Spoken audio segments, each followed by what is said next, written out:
Podcast family, this is Jeff K, Echoes Across Time. Welcome. We have a very special guest today. Her name is Lorraine Chai. She is an author, a musician. Her expertise just goes on and on. So I will let her tell you about her vast experience, which is amazing. She's from Australia, and it is going to be a very inspiring podcast. And from what she does, she truly inspires me. So with that, Lorraine, mic is yours. Well, thanks, Jeff, for having me here. And it's great to kind of, share my story and share what I've had to experience in my life. So, yeah. So tell me, what has brought you here? What you do so many things. I know you and I talked. You're the author of 28 different books, which I saw on Amazon, which blew my mind. And you've just accomplished so much. I know you do work with the church, I believe, or some foundation, which I don't remember off the top of my head. I'm sorry. But please elaborate. It's because there's just so much here. Yeah. Okay. So I am doing a lot currently, and I'll try and keep it as tight as possible. So I'm an international educator. I help teachers grow their studio, as well as improve the way that they teach and communicate with students and parents. I am, as you say, an author of 28 books, which covers the ground of the British terminology and the English terminology, apparently. As you know, it is. I've got distributors globally with the UK, Australia, and Asia as well. I'm trying to remember. I am also a music conductor. It's something that I love doing, and I tend to keep it because I just love creating that music as well on top of that. And yes, I do coach. I help women get their life together in terms of business, in terms of mindset, and helping them evolve through what the normal norm of women, where they're stuck in their place, if that makes sense. They're stuck in the ways where we're told what to do, we're told how to act, we're told where we should be.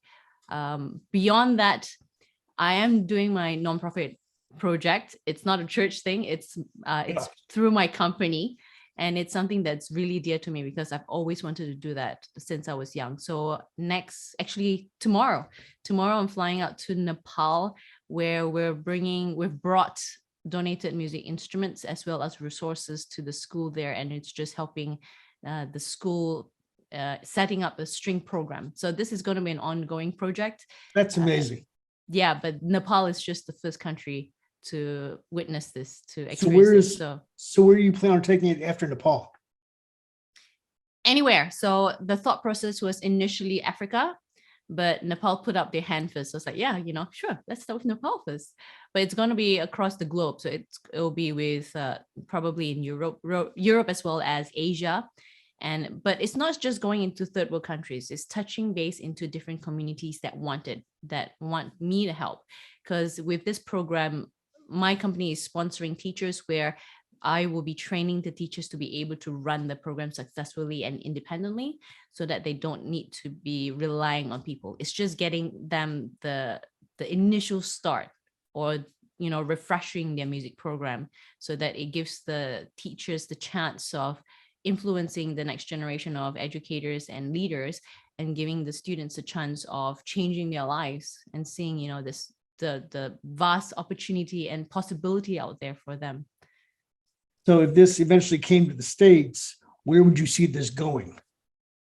I mean, there's a couple of organizations that already do it in the States. So I have reached out to them.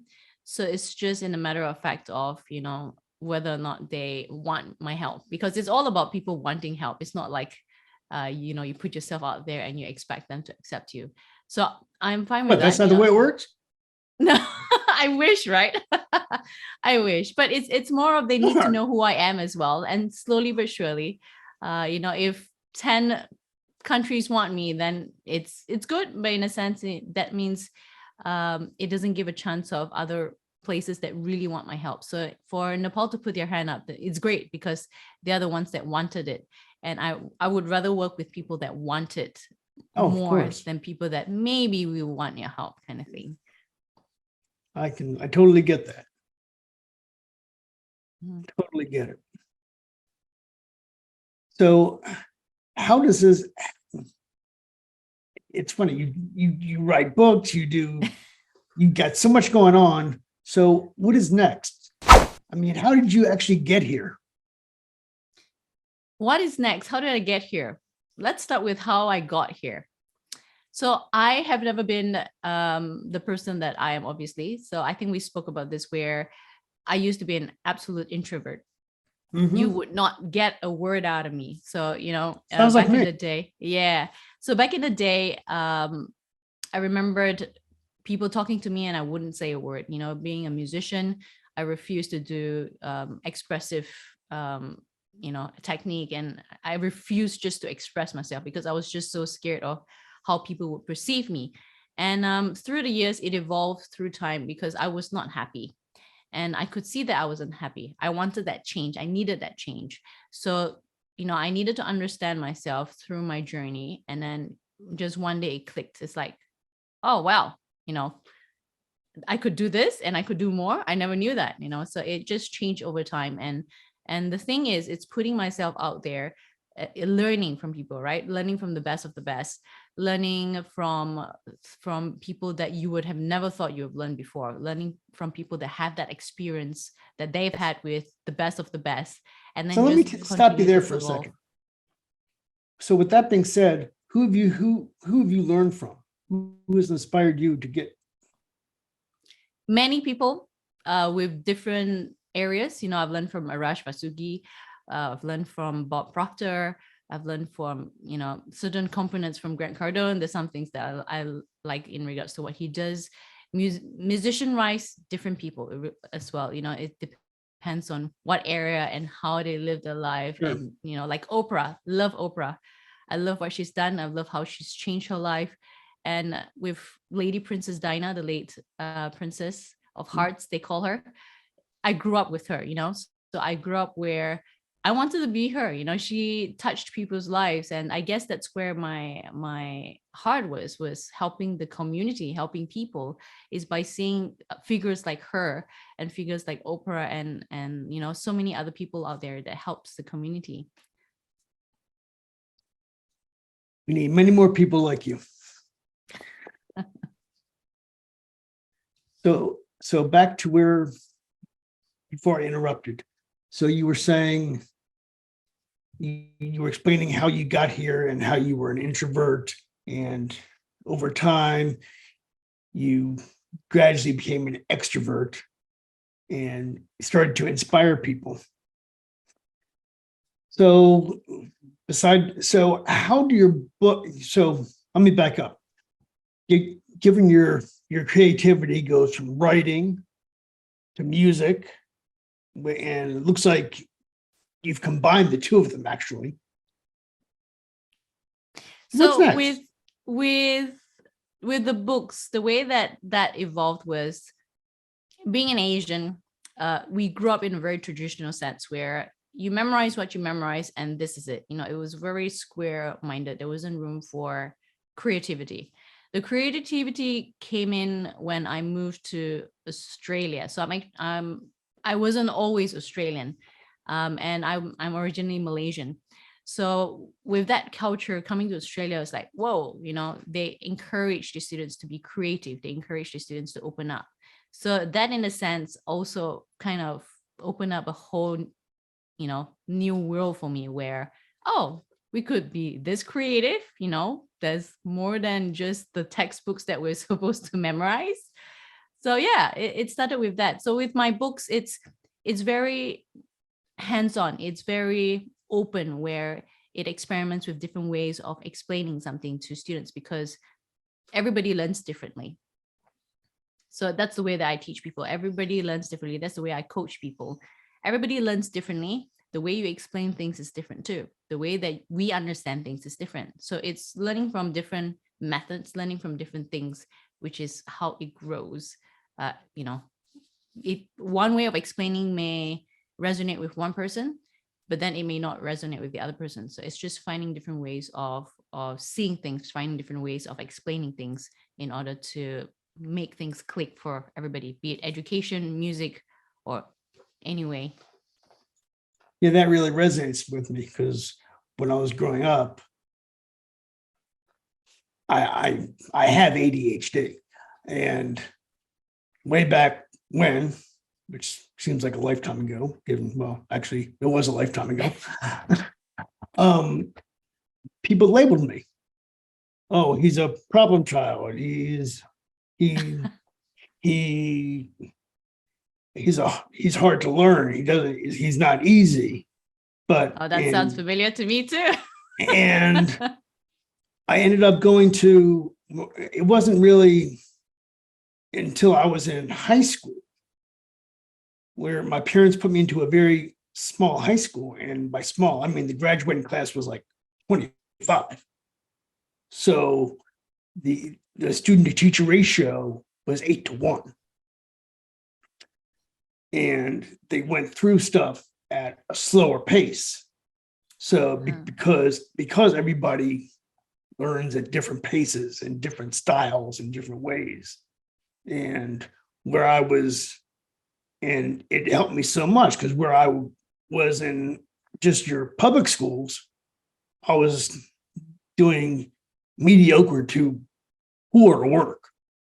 Yeah, I didn't like that style of teaching too. No, it didn't work. It didn't work for me. But when I got into a different type of environment, I excelled. And so that's where I think your teaching is going to be instrumental. It's going to be very changing for a lot of communities and a lot of people. Yeah, I mean, like even with teaching kids, I've had to educate parents in regards to how they should communicate with the kids and how they can help their kids excel. And it's like, instead of just teaching one student, I'm actually teaching two. I'm teaching the parents as well. So it's an incredible journey. It's helping the next generation of people. And that's what I always say. I'm not going to be here forever, although I would love to, but it's more of passing down my knowledge, it's passing down my skills to the next people to be able to touch more rather than just me solo. That's so true. And that's, as I know, as you and I spoke, my other company, My Digital Memories, it's about, I preserve the past, but I work to inspire the future. Same like you, except I do it instead of music, I do it with photos and videos and slides, because for me, that stuff is very important for people to pass on to future generations. Because music tells a story, pictures tell a story, stories come in many different ways. Absolutely. Absolutely. And having said that, like you speaking about photos, I do have a photo of my very huge family where the one figure that has inspired me the most is my grandma. So my grandma came by boat to Malaysia to marry my granddad. And apparently she self-taught how to read and write. Like apparently she didn't know how to do all that. She's got 12 kids altogether. So she learned how to read and write, came to a different country, learned a new language, the local language, Malay. And she's an incredible person. So I'm not sure if you want to take a sneak peek of Yeah, absolutely. Let's go there. Of that. So she is my inspiration. Let me see if I can find that old family photo. Okay. So I can share my screen, right? Yep. Okay. So here it is. Let's see if you can find me. Oh my God. Where are you? I'm at the bottom of all the cousins. The bottom of all. Yeah. So my mom is the number 12. And she's about the same age as my oldest cousin. Or I think you guys call it second cousin. Okay. Oh, wow. Can't find me? No, Anyone? I can't. I am that little girl down here. That's what I was thinking. Yeah. And That's what I was thinking. that's my beautiful grandma, the lady Oh, that came by boat. wow. Oh, wow. What an inspirational and touching story. Now, Yeah. who's So she holding? we lost her many years ago when I was young. So again, I'm that was sorry. another memory. That's another memory that has been in me through the years. But yeah, she's always at the back of my mind. She brought up this whole entire family. That was the house they grew up in. 12 of them. So 12 kids in that house. Wait a minute. Whoa, and whoa, yeah. whoa. Back up a second. So that's not everybody in that house, okay? That's 12 of her direct kids in that house. Wait a minute. So all these people, how many generations is this? 3 generations. That's incredible. That's amazing. Grandma, my mom's generation, and the cousins, the second cousins. I don't think I've ever seen a 3-generational photo. Yeah, we usually gather like this, like when grandma was around. All the uncles and aunts will fly back from overseas. So I've got a couple of them that live in the US.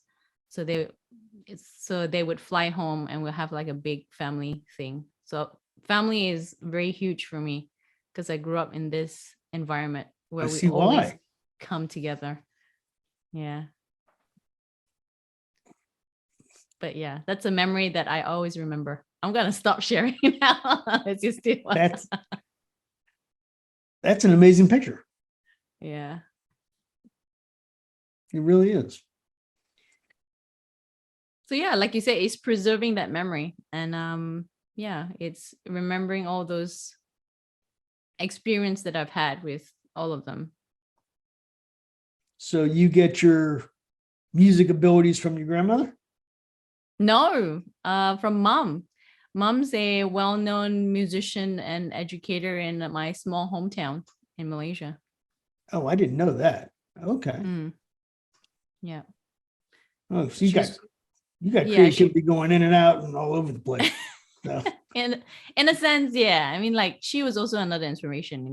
She was one of the first musicians that played for politicians back in my hometown. My hometown's really small. Yeah, she made a living of herself and she was this confident lady. So that's the woman that I grew up with. And I'm like, I want to be her and more. So yeah, it set up from there. So okay. So now I see how you got on your path between your inspirational grandmother, your inspirational mom. And so that explains. Yeah, so I had really strong women figure, or to me, they were strong anyway. Oh yeah, no. But to me, they were. No, they're extremely strong, very influential. Yeah, I can definitely see. I can follow that path. So yeah, I want to do more. Hey, I'm not just going to stop here. I want to do more. 28 books it's not just going to be 28 books, it's going to be more. So loving it. So what are those books about?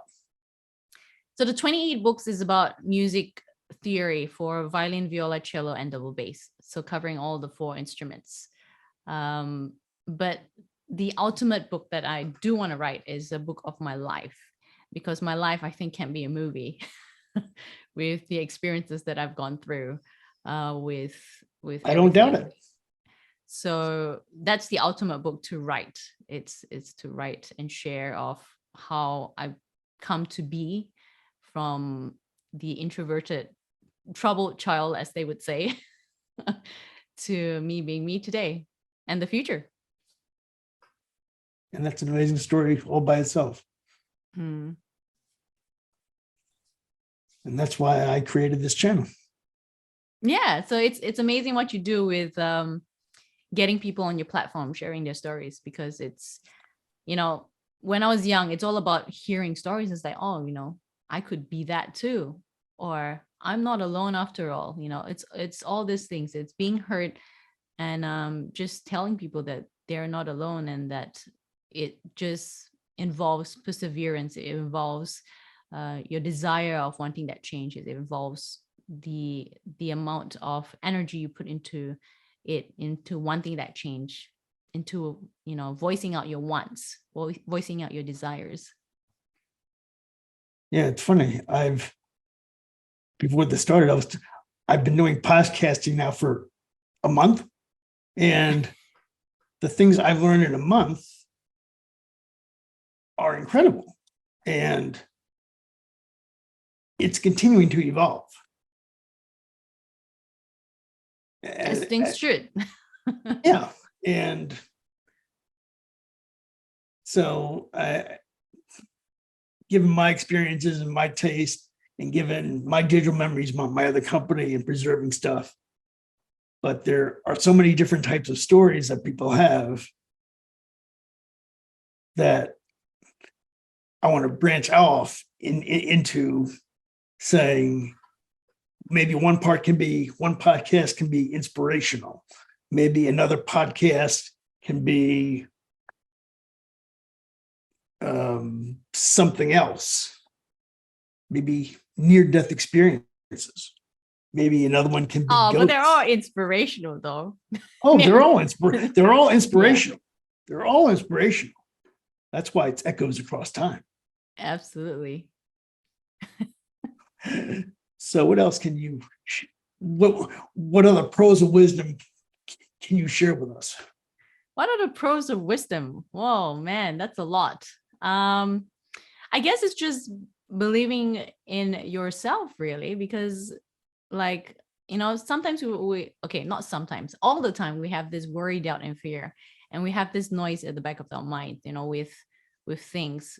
Watching how human society is, I've noticed that younger kids don't have that worry, doubt, and fear and that noise behind their head. It's just more, the older we get, the more we experience life, the more we hear all this, you can't do this, you shouldn't do that, all this no, is when we start to doubt ourselves. So it's bringing yourself back to your childhood. I would say, that's why I love your title, with echoes across time. It's bringing back to your childhood, to what you absolutely want. And what I'm doing now with my life is what I've always seen as a child. I wanted to inspire people. I wanted to help people with, globally. It doesn't matter what cultural background. It doesn't matter how old you are. It doesn't matter what, income you earn. I want to help people because I can see the possibility of a whole life of freedom in regards to happiness, financial, and everything. And that's so strange because I saw that as a child, as a 5-6-year-old, I saw that where I wanted to help people. And I lost that for so long. I lost that dream. I lost that passion. I forgot about it. So it's going back to your childhood. And the thing is, anything is possible, right? You just have to put your mind to it. Anything is possible. So even if your childhood dreams and goals seems very far-fetched, anything can happen. Anything is possible. Yeah. Yeah, you hit on a couple of points that kind of reminded me of how I got into my digital memories. Because I think I told you the story how I lost my grandmother when she passed away at my feet at the age of 7. And yeah, I got into saving pictures and postcards and things like that of everybody, just to keep their legacy alive for me. And when I originally approached my parents I said, "Oh, hey, Dad, this is what I want to do for a living. I want to preserve people's memories." His response: "Sounds great. Go get a job." Yeah, you see the difference between us and so many people out there is, we've got all these ideas, and the thing is, I know that our ideas are not just the only ideas out there. I'm sure there's going to be people with the exact same idea. It's just the difference is we took that action in creating it and making it part of our lives, comparatively to so many people out there. So I'm sure, there's going to be about at least 1,000 to 1,000,000 people that would have the same idea as I have. It's just I've decided to make it part of me. I've decided to materialize it like yourself. You decided to materialize it and actually do your stuff. Yeah, but you bring up a very good point. Even if there are 1,000 people that do what I do or do what you do, or 1,000,000 people that do the same thing, it doesn't make a difference. One, because they're not you and they're not me. So everybody's unique, everybody's different, everybody's got their own unique way of doing it, their own style, their own flair.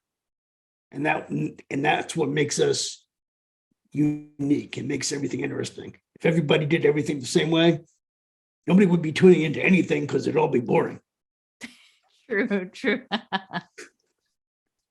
So how do you quiet your inner child?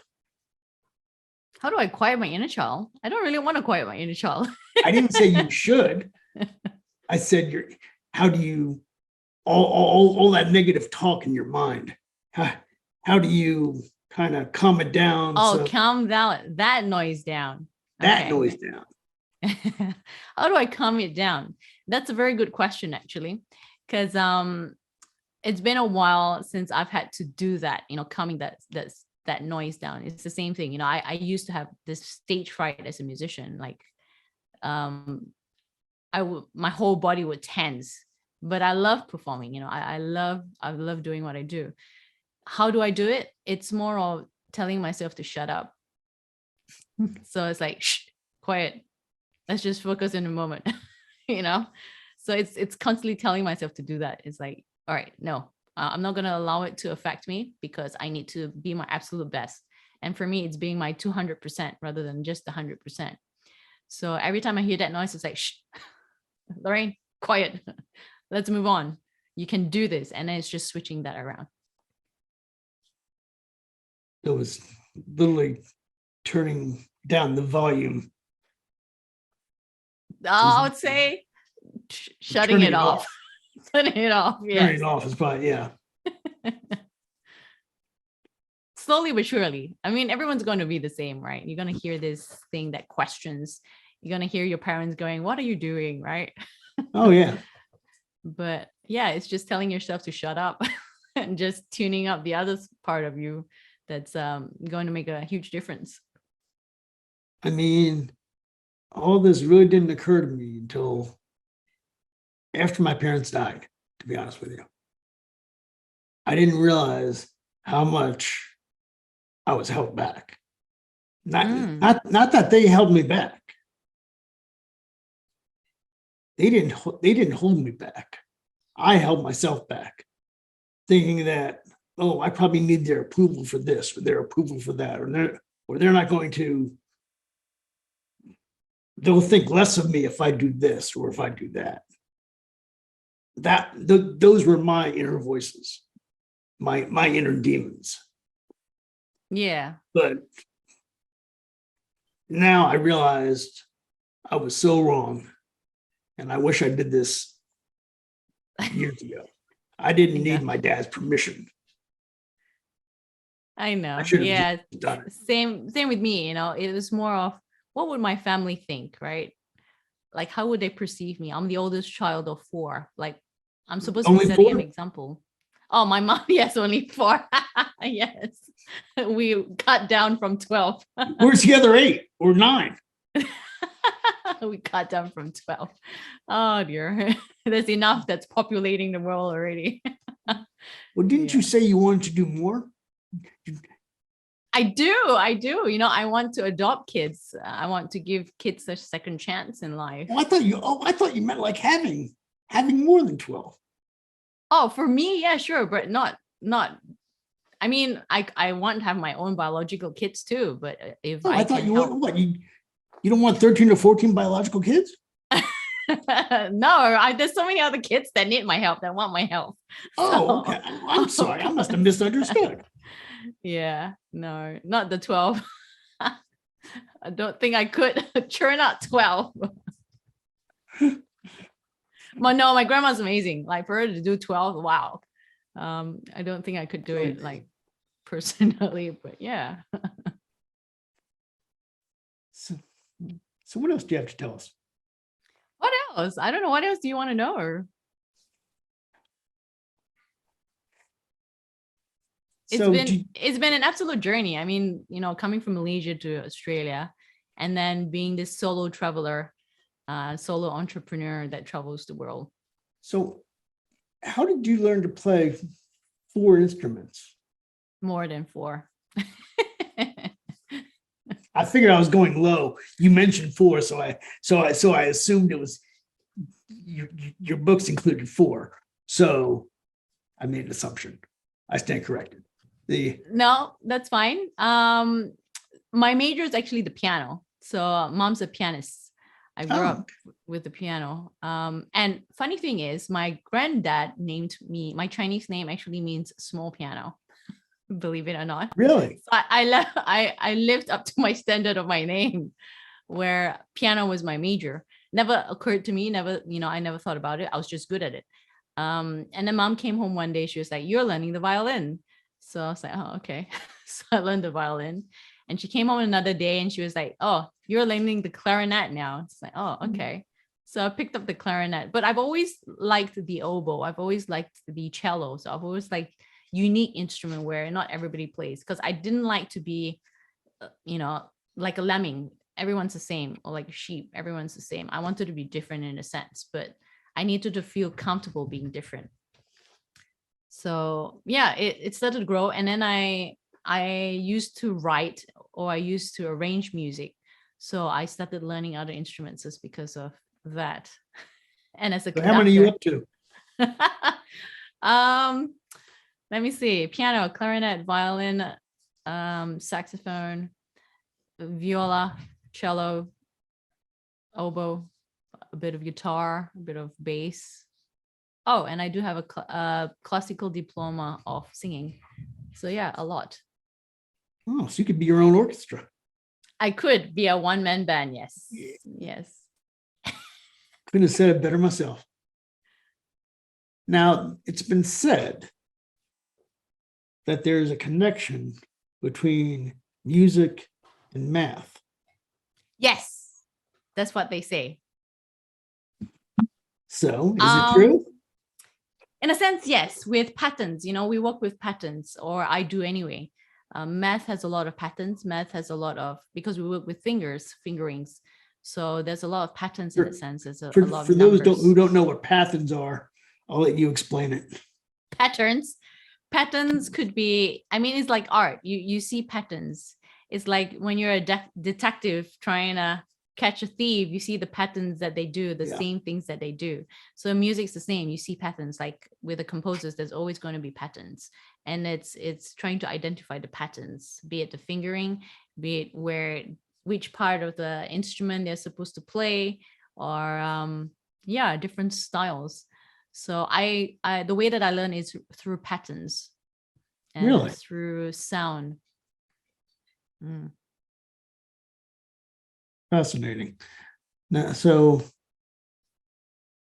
are you as good at math as you are in Actually, I am good at math. Having said that, and it's not being a typical Asian thing. I am good at math. I was actually offered to be a mathematician at one stage. So yeah, I mean, I could sit for days just trying to figure out a equation, but I could never see myself as a person doing numbers all my life. So I ditched that thought. Yeah. There's something that you just mentioned, something that brought something to mind. And because I can see, and I love all our accountant friends out there. I'm not taking anything away from you. But I can see if you're maybe an introvert and you're good at math, you might choose that path. Being a musician or being an accountant. Well, if you're an extrovert, I can see you going on your path. But maybe for somebody who's an introvert, maybe you just want the numbers. Just a thought. Just a To thought. people out there. I don't know how it goes, but sure. Well, it's always interesting the paths that people take and why they take them, Yeah. and the opportunities that we're given and take advantage of. Yeah. Like growing up, the norm, the job that you should be doing is doctor, nurse. Actually, no, scrap that. Doctor, engineer, all these high paying jobs that we perceive, accountant, or the jobs that are in demand. So that's why a lot of people have this thought process where, oh, Asians are just the doctors, engineers, but that's how we were brought up to live our life. That's the career that we were told to do. It's not that was something that we wanted to do most of the time, but it was just a career that we were told to do. This is so true. And I find a lot of schools around here, when my kids were growing up, they really didn't educate them on how to do things for how to become an entrepreneur. They always steered you to become, a doctor, a lawyer. Yeah, but that's the thing about schools, they teach you how to become a follower. They don't teach you how to become a leader. Exactly. Thank you. To be a leader. That's exactly what I was trying to say. Thank you. You learn from entrepreneurs. To be a leader, you learn from CEOs. You don't learn from a teacher, because they would have no clue how to help you to become a leader.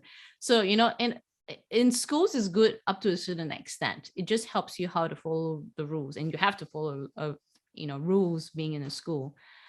But becoming a leader is a whole nother level. Like, you would No not wonder know. schools and I didn't work.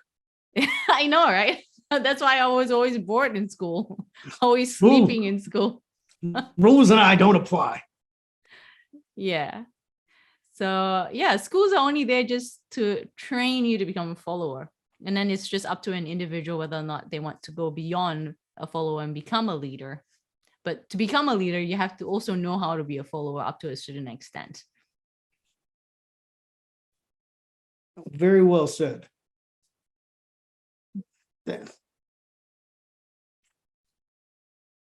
So with that's really all I have. If there's anything else you'd like to add, where people can find you, I will include your links to your books, how they can reach you, and things like that. I mean, if people want to learn violin, viola, or cello, or double bass, or have kids that want to learn it, by all means, it is available globally. I'm leaving all that into the hands of my distributor. So, but I guess I'm also doing a lot of coaching where I do help people in regards to how they can grow their finances, in regards to how they can live a happier life. Because I used to be an absolute depressed, introverted person, to finding that peace within, and finally embracing, as you said, instead of trying to please people, it's more of doing what I want and doing what I truly desire deep within myself. So if I can help anyone, by all means, send them my way. Come and check me out. You can stalk me from a from a level, read my story, and then see if I Oh, can you help shouldn't in have told any me way. that. I know how to reach you now. Yes. But thank you. No problem. No problem. Anytime.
You may want to stop the recording by now.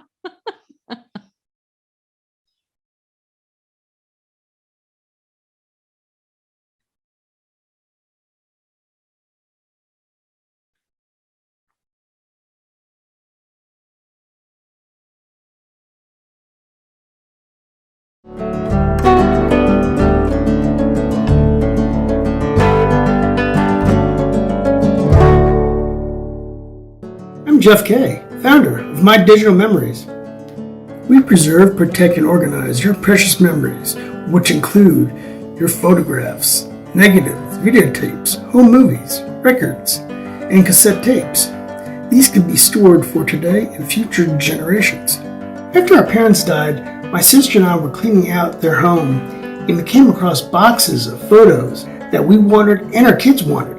I knew I had to digitize all these paper photographs, slides, and negatives so they could be shared with family and friends. In My Digital Memories, we take your photos and most types of media and digitize them. We're able to restore photographs and remove unwanted scratches or blemishes. We also digitize home movies. We deliver the end product into any type of storage imaginable, whether it's on a USB thumb drive, a DVD, or storage in the cloud. We make it easier for you to share your digital memories with family and friends. Are you aware your family memories, paper photographs, and other media were only designed to last a maximum of 20 years in a climate-controlled environment? People care about their memories, genealogy, and where they come from. My client Sally gave me countless VHS tapes and had no idea of the treasure she was about to find. She heard her father's voice for the first time. Her father died in Vietnam and she never met him. She broke down in tears and was extremely grateful. Let's always remember our pets, our furry friends who are loyal to the end. Please contact me to preserve what is most valuable in your life for today and future generations. You are never forgotten with My Digital Memories.